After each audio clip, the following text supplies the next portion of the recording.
Há uma verdade indiscutível e frustrante que quem investe invariavelmente enfrenta. Seja maior ou mais pequena, há quase sempre uma parte do nosso bolo a ser comida pelas taxas e comissões dos intermediários financeiros. As de subscrição, custódia, de gestão, a lista parece interminável e muitas vezes não sabemos bem para onde é que isto tudo está a ir, nem porquê. Mas será que temos de aceitar estes custos como sendo inevitáveis? Exploremos então o universo pouco discutido das taxas e comissões para perceber em que é que consistem, como é que estão a impactar as nossas finanças mais do que imaginamos e, claro, descobrir como as minimizar. Um mundo em que não pagamos por bens que consumimos ou serviços que nos são prestados é utópico e não é de todo a realidade dos dias de hoje. O que é facto é que neste domínio dos investimentos isso não muda. O serviço de intermediação financeira, da ligação entre quem investe e os mercados, é um serviço e, como tal, não é de estranhar que seja remunerado. Como qualquer empresa, os intermediários, como os bancos ou as corretoras, existem para gerar lucro. O ponto-chave está nas entrelinhas, em como o fazem. Porque comissões altíssimas não são a absoluta necessidade para a geração de receitas, como vamos ver daqui a pouco. Muito mais do que isto, há toda uma vertente de custos operacionais das entidades que é depois imputada ao consumidor final e que deve ser tida em conta. Esta ineficiência manifesta-se na forma de FIIs, que regularmente são deduzidas automaticamente das nossas contas de investimento e, se não nos esforçarmos para as termos em consideração, acabam por ser erradamente ignoradas. Seja como for, na compra de ações, ETFs ou fundos cotados em bolsa, obrigações, fundos de investimento, enfim, todos os produtos financeiros e mais algum,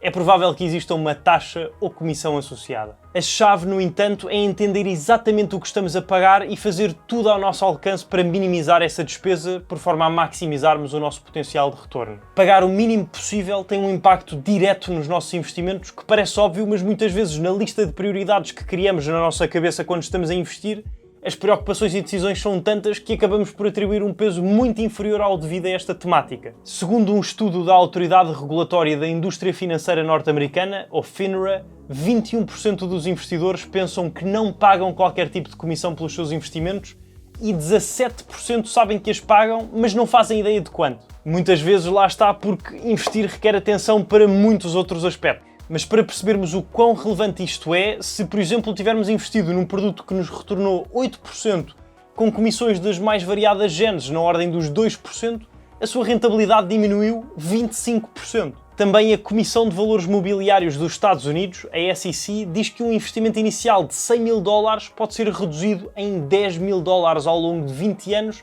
se houver uma comissão anual associada de apenas 0,5%. São estas letras pequeninas a ganhar muito peso. Ao longo da história da indústria financeira, a estrutura das comissões sofreu várias transformações, normalmente moldadas por desenvolvimentos tecnológicos e alterações no comportamento do investidor. Antes sequer da existência dos bancos tradicionais, o investimento era principalmente realizado por meio de acordos individuais com taxas de transação altas devido à complexidade e ao trabalho manual envolvido no processo. Eram mercados sem grande transparência, com muitas barreiras à entrada e com custos frequentemente negociados caso a caso em dinâmicas onde só os muito ricos se podiam dar ao luxo de investir. Entretanto, surge a banca tradicional, democratiza-se o acesso aos mercados, torna-se mais acessível, mas traz consigo uma moda de pequenas taxas, muitas vezes escondidas, sobre tudo o que mexe, que ao final do dia são muito relevantes. A somar a isso, tentam criar uma ilusão de segurança e valor acrescentado, nomeadamente pelas suas estruturas gigantescas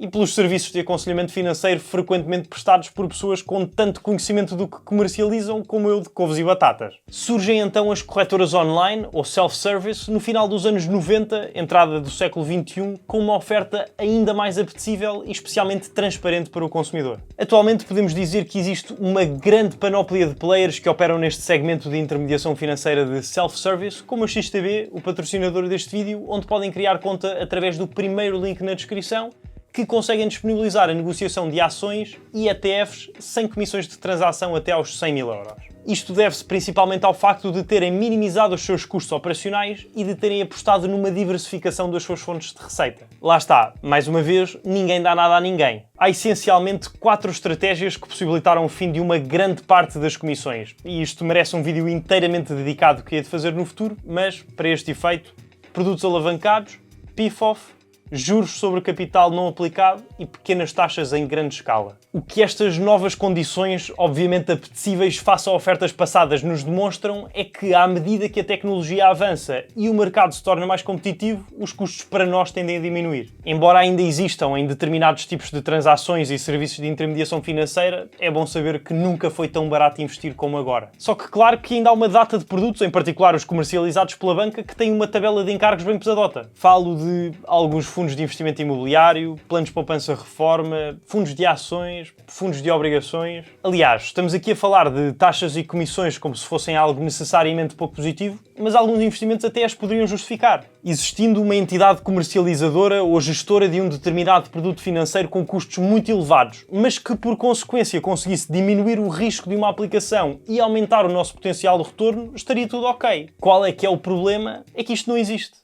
Então, para que pagar, por exemplo, 4 ou 5% em comissões de subscrição, gestão e resgate, como muitas vezes se vê em fundos de gestão ativa compostos por ações, quando há fundos de gestão passiva mais baratos, com uma composição igual ou parecida, com um risco igual e retornos históricos superiores? Não faz sentido nenhum. Já falámos aqui em vários nomes e termos diferentes, agora está na altura de pegar no papel e caneta, porque vem uma lista que convém ter por perto na altura de investir e especialmente na altura de escolher onde investir. Decidi agrupar este conjunto de comissões cuja probabilidade de nos cruzarmos é elevadíssima em 3 segmentos diferentes. As relativas apenas aos bancos, as relativas também às corretoras de self-service e as relativas aos ativos em si. Em produtos disponíveis maioritariamente na banca, temos a comissão de manutenção de conta para a mantermos aberta junto de um banco e podermos explorar os produtos financeiros que disponibiliza. A de subscrição, cobrada quando investimos num determinado produto, uma conta poupança, um depósito a prazo, um fundo de investimento imobiliário. E a de resgate, paga quando decidimos resgatar essa nossa aplicação. Agora, quanto às comissões nas corretoras, ou como quem diz, as que podemos encontrar em algumas, sendo certo que a maior parte existe também na banca e provavelmente com valores francamente superiores. Comecemos então. A comissão de depósito por colocar dinheiro na nossa conta para investir. A de transação, aplicável quando ocorre a compra ou venda de um título. A de conversão de moeda, quando esta compra envolve a necessidade de um câmbio monetário. A de custódia, para a guarda das nossas participações. A de conectividade, por estabelecerem a ligação entre nós e a bolsa onde o título que detemos está cotado. A de atividade corporativa, quando é emitido um dividendo ou para a emissão de um certificado para a participação numa assembleia. A de transferência, se quisermos mover ativos de uma corretora para outra. A de levantamento, quando queremos levantar o nosso capital da nossa conta na corretora para uma conta nossa noutro sítio qualquer. A de inatividade, no caso de não movimentarmos o capital depositado durante um período alargado. A de consulta do preço dos ativos em tempo real, autoexplicativa. O swap, pago ou recebido quando mantemos uma posição alavancada aberta de um dia do mercado para o outro, mediante a diferença da taxa de juros das moedas em questão. Este é mais complexo, eventualmente falaremos sobre isto em detalhe. E finalmente, o spread. Quando investimos em ações ou ETFs, o spread é determinado pelo mercado, pela oferta e procura do ativo. Na compra, pagamos o preço mínimo pelo qual alguém está disposto a vender, o ask price. E na venda, recebemos o preço máximo pelo qual alguém está disposto a comprar, o bid price, existindo aqui uma disparidade, tornando-se mais um custo implícito da negociação do que outra coisa. Mas, quando falamos de produtos alavancados como os CFDs, a corretora atua como market maker, então estamos-lhe a comprar ou vender diretamente, podendo existir um premium por isso. Ainda não é a altura de pousar a caneta, faltam as duas relativas ao ativo em si. A comissão de gestão paga à entidade gestora do produto financeiro para exercer as suas funções e a de performance, normalmente aplicada sobre os resultados positivos de um fundo de gestão ativa. Obviamente tudo isto é aquilo que existe no geral, não significa que vamos pagar todas. O objetivo é esta ser uma lista extensiva de comissões a terem atenção para, se eventualmente alguma vos for cobrada, saberem o porquê. É perfeitamente possível termos esquecido de alguma, portanto, se já se cruzaram com outra que eu não tenha mencionado, escrevam nos comentários para que nos ajudemos mutuamente. É importante também perceber que estas comissões não são relativas a um produto em específico ou uma classe de ativos em particular. A título de exemplo, se investirmos no Imofomento, um fundo de investimento imobiliário do BPI, vamos pagar comissão de depósito, de gestão, de resgate e ainda a relativa à manutenção da conta no banco. Por outro lado, se investirmos num ETF numa corretora X, podemos vir a pagar uma comissão de transação, de conversão de moeda e de custódia. Ou seja, o que eu quero dizer é que não há uma regra que diga estas são todas as taxas que vamos pagar se investirmos. Não, vai depender do ativo e do intermediário financeiro que o comercializar. Mas há como evitar pagar tudo isto, ou pelo menos uma grande parte. A fórmula para contornarmos a extensa lista que acabámos de ver passa por olhar para todos os nomes falados, perceber quais são os aplicáveis ao ativo onde desejamos investir e chegar à conclusão de como não os pagar um a um. Se estivermos a falar de produtos tradicionais, comercializados apenas pela banca, é o que é. Até acontecer uma modernização desse segmento do setor, sujeitamos-nos às comissões que existem hoje em dia. Agora, para o caso das ações e ETFs, há 6 indicações a seguir para minimizar os custos. Logo à partida, a escolha de um intermediário financeiro que não cobra por depósitos, nem transações, nem pela custódia dos títulos, nem pela conectividade às bolsas, que já são bastantes a operar nestes termos em Portugal. E claro, se estiverem à procura de uma opção que cumpra com todos estes requisitos, podem criar conta na XTB através do primeiro link na descrição. Para além de nos pouparem dinheiro, tem uma plataforma com tudo aquilo que é preciso a nível de ferramentas e informação para investir, tem um escritório em Lisboa e um apoio ao cliente absolutamente fabuloso. O processo de criação de conta é super simples. Depois de clicarem no link, preenchem os vossos dados, verificam a vossa identidade através da submissão de alguns documentos e esperam pela aprovação a acontecer num espaço de tempo bastante reduzido. Em segundo lugar, na eventualidade de acharem melhor usar outras opções que cobram pela conectividade, até porque há uma muito grande no mercado,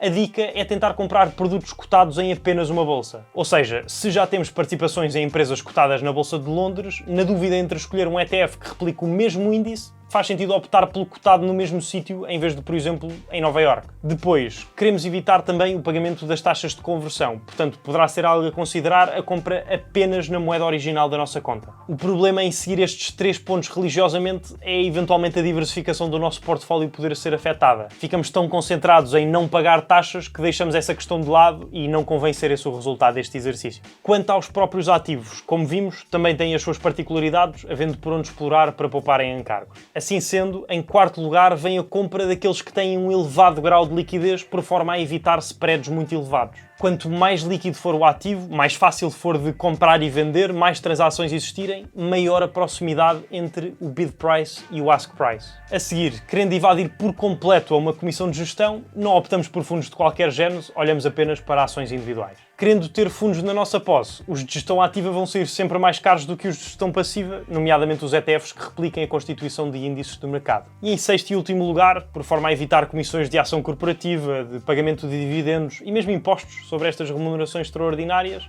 opta-se por ações que não paguem dividendos, por norma as de crescimento, e ETFs acumulativos ao invés de distributivos. No final do dia, o importante é ter atenção ao que subscrevemos, ter a certeza que está em linha com os nossos objetivos, ler as letras pequeninas e comparar as ofertas que existem no mercado para tudo. Obviamente, se o grau de atividade que esta atenção requer se enquadrar no nosso perfil de investimento. E mais uma vez reforço, não há respostas certas, únicas e transversais para toda a gente. Quis mencionar como é que podemos não pagar ou minimizar o impacto de cada um dos constituintes da lista. Tão ou mais relevantes que as taxas e comissões são os impostos, e falei sobre eles em detalhe neste vídeo a aparecer agora no ecrã, que podem e devem ir ver a seguir. Se vos foi útil, um clique no botão do gosto significa mesmo muito para mim e agradeço-vos imenso. Desejo-vos tudo bom, um abraço e até para a semana.